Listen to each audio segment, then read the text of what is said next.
I never imagined I'd share something this raw, but when the person you trust most tears away your dignity, not in silence, but for the amusement of others, it leaves a mark that never truly fades. Her name was Leah. We met through mutual friends about 4 years ago. She was radiant, magnetic, and just a little too loud for quiet settings. But that's exactly what drew me in. She lit up every room she stepped into, while I balanced her energy with calm steadiness. I wasn't one for attention. I preferred staying grounded, dependable, and keeping my personal life private. Leah, on the other hand, thrived under the spotlight. The first sign came early, her obsession with appearances.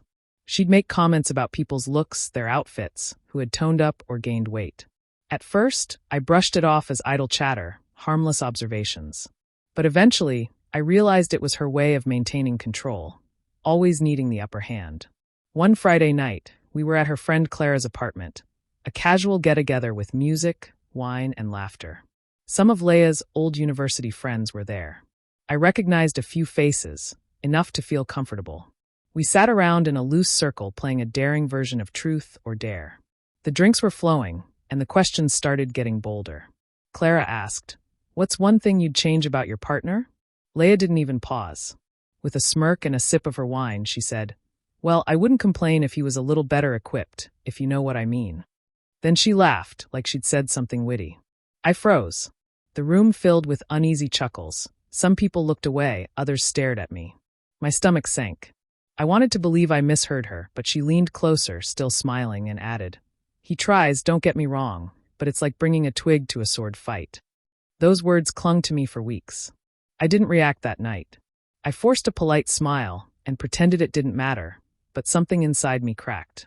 It wasn't just the insult. It was how she used me as part of her act, turning my worth into a joke for entertainment. After that evening, I started pulling away. I stopped texting first, stopped making plans. Leah noticed quickly and got defensive. "Why are you being so cold?" she'd ask. Or, "It was just a joke, don't be so sensitive." But I wasn't being cold. I was rebuilding. While she kept laughing, I was regaining my strength. I started going back to the gym, not for her, but for myself. I accepted a job offer in another city, but didn't tell her. I reconnected with old friends, began therapy, and slowly felt like myself again, stronger, grounded, and whole. Then came the night she never saw coming. 2 months later, at a friend's engagement party, I showed up alone. Clean look, quiet confidence, no trace of the man she once ridiculed. Leah was there too, commanding attention as always, pretending not to notice me. But I knew she did. Everyone did. When someone asked how I'd been, I said calmly, "Just accepted a position in Seattle.